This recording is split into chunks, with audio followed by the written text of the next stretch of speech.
You need to be part of that group because they're so important to us. And I don't want to belabor that too much. I mean, I have a 3-hour course on getting the buyer representation agreement. There's the accredited buyer representation that's being offered here in the City of Toronto through the Toronto Real Estate Board. Sign up for it. It's really important to you. I'm on the Freedom 95 plan. I know some of you are as well. So I'm going to be around for a while. I got a few years to go. Make sure that you are keeping ahead of the curve and not floundering in mediocrity unnecessarily. Other issues that I think we need to focus on as realtors of the future wanting to stay in the business for a long period of time, ethics. Ethics. One of the problems with the advent of technology and its infiltration into the world of real estate and everywhere else, and it really began in the 80s, didn't it, with pagers. How many of you were around in the early 1980s? Some of you in there? Yeah. Remember when pagers first came on stream? Yeah, okay, so we still have them. I said, I'm a farm boy from Owen Sound, right? The agents in our office started getting pagers. I said, how stupid is that? I'll just call the office. I don't need a, what the heck would I want wrong with? And then, so I got over it and got one because what is heresy today becomes common knowledge or common sense tomorrow. Then in the late 80s, our colleagues started hauling around those shoe boxes. Remember those? You know, $9,000 for these cell phones. Does it work? Well, you know, sometimes. But I'm cool wrong with these things. I swore I'd never get one. I got a car phone for $3,800 or something. So we resist change. We resist change. But one of the problems with technology is because it's so convenient, it's allowed us to have home offices. Offices now are bigger. Royal LePage had a company policy in the 80s, no more than 24 salespeople in one office. I'm with Royal LePage in Thornhill, Richmond Hill. Our head office has 350 salespeople. And it's technology that has allowed that expansion of offices. But one of the downsides to that is there's been a disconnect among realtors. One of the core values of the world of real estate brokerage is cooperation, collegiality, win-win, client first. These are the core values of real estate.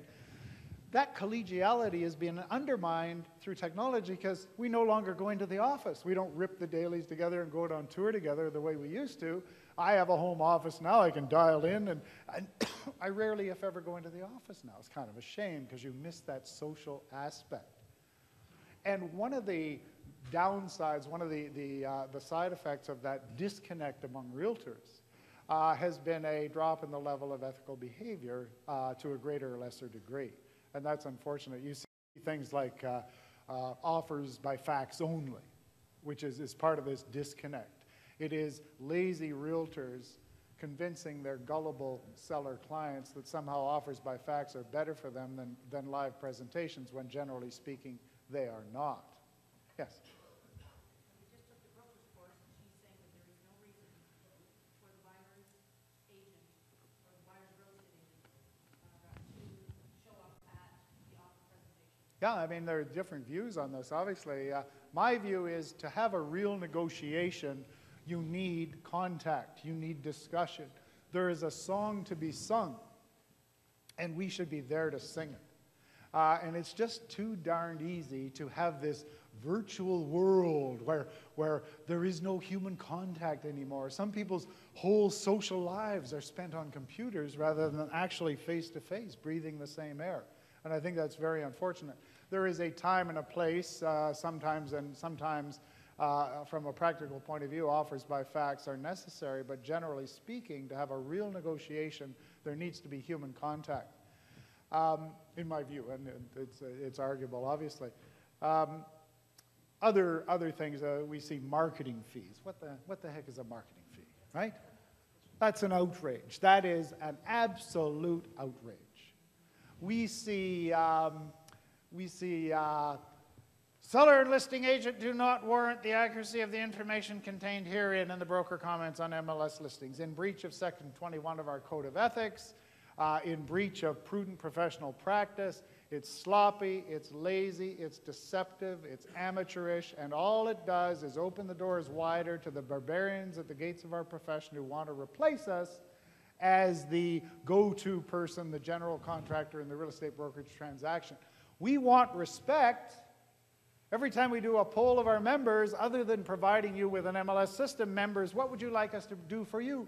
Number one, always 100% of the time in the U.S. and Canada, realtor image. Please help us improve our image, because right now we're down here with lawyers and politicians, and we want to be up here with nurses and firefighters, right? And the way to get there is by delivering the goods on the ground, by embracing professionalism, not cutting corners. Yes? Whose idea was the Schedule B to insert the disclaimer that accountants and agents and everybody forward is where did that all come from? That speaks to exactly what you're talking about. Sorry, I'm not quite sure. Often Schedule Bs that are uploaded in a listing agreement Yeah. have a disclaimer that the agents aren't entitled, nor is their information to be relied upon. Yeah, I know. Yeah. I mean, you know what that is? That is some knob thinking that by having this ridiculous disclaimer that somehow we contract out of our code of ethics duties to provide accurate information and get it right. I mean, it's sort of like saying, I will take the commission check when the deal closes, but don't ask me to do anything else. And it's embarrassing. It's an outrage. And it's a discipline matter for the Real Estate Council of Ontario, and they're embracing that disciplinary role. We should not be trying to weasel out of responsibility. We should be embracing it. And so you see these ridiculous things in the broker comments and on Schedule Bs, see no evil, hear no evil. If it's all wrong, it's your fault, not ours. No, it isn't. You cannot contract out of the Code of Ethics. God help the poor schlump who goes before a RICO discipline hearing, which is like a criminal trial, or dragged into court and saying, you know, because of some alleged misrepresentation, saying, oh, no, Your Honor, or oh, no, RICO discipline committee. See, we put in our broker comments, if it's all wrong, tough luck. You want to really get hung out to dry? Try arguing that. It just won't work. Yes? But if it's breaking our rules, why do we allow it on? It's a discipline matter for the Real Estate Council of Ontario. And It's our site. beg your pardon? It's our site. Yes, Why do we allow exactly. people to put things on that are breaking our rules? Again, it's a Real Estate Council of Ontario discipline matter, okay?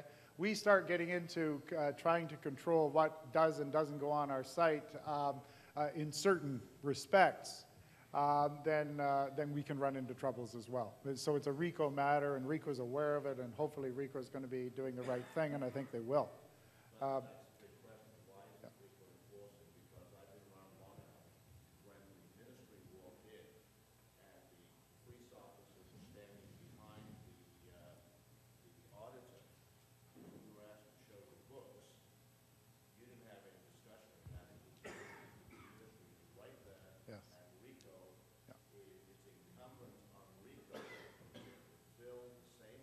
Totally agree.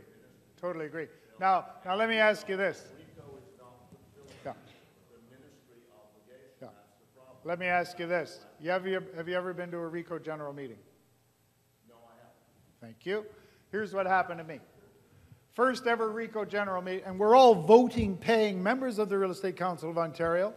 If we think there's a problem, sitting on our can, bitching about it, doesn't do a damn thing. So I went to the first ever RICO general meeting in January of 1998, beat my tail down with 1,700 others out of the 40-odd thousand registrants at the time to the Metro Conference Center in downtown Toronto, was so bored by the meeting I never went back until 2 years ago. Now we've got 53,000 registrants in the province of Ontario, all voting, paying members of the Real Estate Council of Ontario. And now they hold their annual general meetings in an intimate little room in the old mill that holds about 80 to 100 people. And usually there's lots of room there when I go now, and I go because I'm president of TREB and blah, blah, blah, blah, blah. So here's the deal. We love to sit around and bitch about what they aren't doing for us. It's analogous to the fan up in the stands watching the football game. Oh, the coach should have done this thing. If we don't choose to participate, I remember listening, I was driving to Ottawa. I'm not picking on you because you're not alone. Driving to Ottawa to do a couple of courses. And I was hitting the dial, as you and I do, as you're driving along, trying to find a radio station. And I hit upon this evangelical Christian radio station. And a woman by the name of Joyce Meyer, I didn't know who she was at the time. Joyce Meyer is speaking, and Joyce is very adamant. She's a born-again Christian and a wonderful speaker, written a lot of books, world-renowned, as it turns out. None of this I knew. So I'm hitting the button, and I hear this sort of inspiring voice. I'm listening, and she's saying, now, she said, I travel around the world. She's an American. She said, and I meet a lot of Christians in my travels around the world, and the words that pour out of their mouths are like gold. They talk the talk.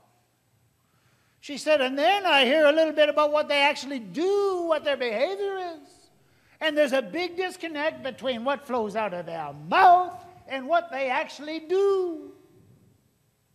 She said, and to those people I say, if you're not going to do what you talk about, then why don't you just shut up?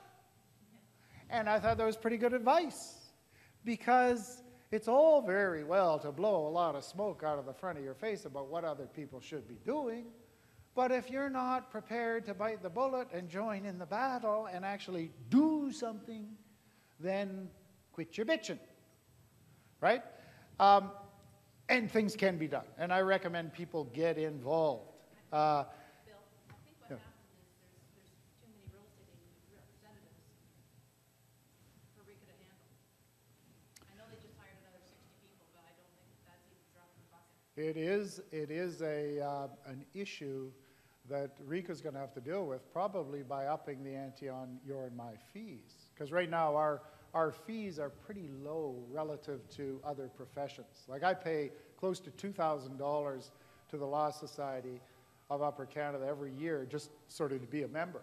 Then there's other fees and tariffs, and now they have mandatory education as well. So yeah, RICO is probably going to have to up our fees to do their job properly with this growing band of realtors that we have, and it is an issue for them. One other point I want to touch on, because George, you're giving me the... Well, you said you had to leave at 11. Yeah, and it's almost 11. Go green. How many of you have had an energy audit done on your homes? Good. Those of you who haven't, get it done. You see, we are knowledge professionals. We've given up control of the data over the past 15 or 20 years. Now we have to be wisdom providers if we want to stay in that central role in the real estate brokerage transaction. And the world is going green. The building community here in Toronto and the GTA is way ahead of realtors on average in terms of knowledge and implementation of green real estate techniques. Tridel is building LEED certified condo developments. Rodeo Homes, any number of professional builders are building not only infill but subdivisions and condo buildings that are environmentally friendly. And unfortunately, most of us in the world of real estate brokerage are in the dark ages on these green real estate issues. They're not going to go away. It's going to become even more important, and you and I need to be ahead of the curve. The most embarrassing times we run into is where we get a client who's more knowledgeable about particular real estate brokerage matters than we are. Now, because of the web, sometimes you and I get buyers coming to us, and they're way more knowledgeable on the specific area of the GTA they want to buy in than we are. It's a game of catch-up.